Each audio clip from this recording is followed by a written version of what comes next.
بسم اللہ الرحمن الرحیم والصلاة والسلام علی رسول اللہ وعلی آلہ وصحبہ اجمعین۔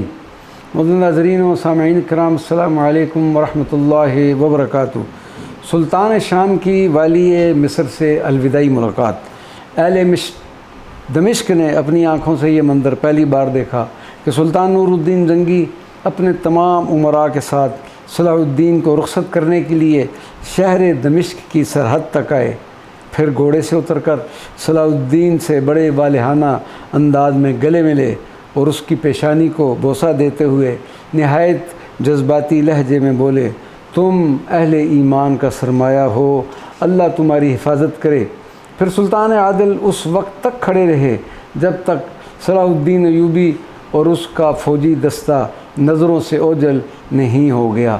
سلطان نور الدین زنگی اور صلاح الدین ایوبی کی یہ ظاہری آخری ملاقات تھی۔ والی مصر صلاح الدین ایوبی دمشق سے رخصت ہو کر مصر پہنچے اور اسقلان، رملہ اور ریلا پر فتح حاصل کی، جس پر خلیفہ بغداد اور سلطان نور الدین زنگی کی طرف سے مبارکبادی کے خطوط کے ہمراہ قیمتی تحائف بھی ارسال کیے گئے۔ اسی عرصہ میں صلاح الدین ایوبی کی والدہ بھی مصر پہنچ چکی تھی۔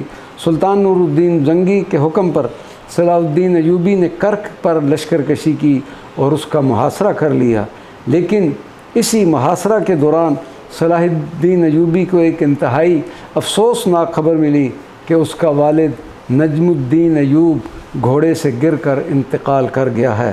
صلاح الدین ایوبی نے دمشق میں سلطان نور الدین زنگی کو دیتے ہوئے خود طوفانی رفتار سے قاہرہ کی طرف روانہ ہوئے۔ بس اسے ایک ہی فکر تھی کہ وہ کسی طرح اپنے والد کا آخری دیدار کر لے۔ صلاح الدین ایوبی جس وقت قاہرہ پہنچا تو اس کے والد مرحوم کا جنازہ قبرستان لے جایا جا رہا تھا۔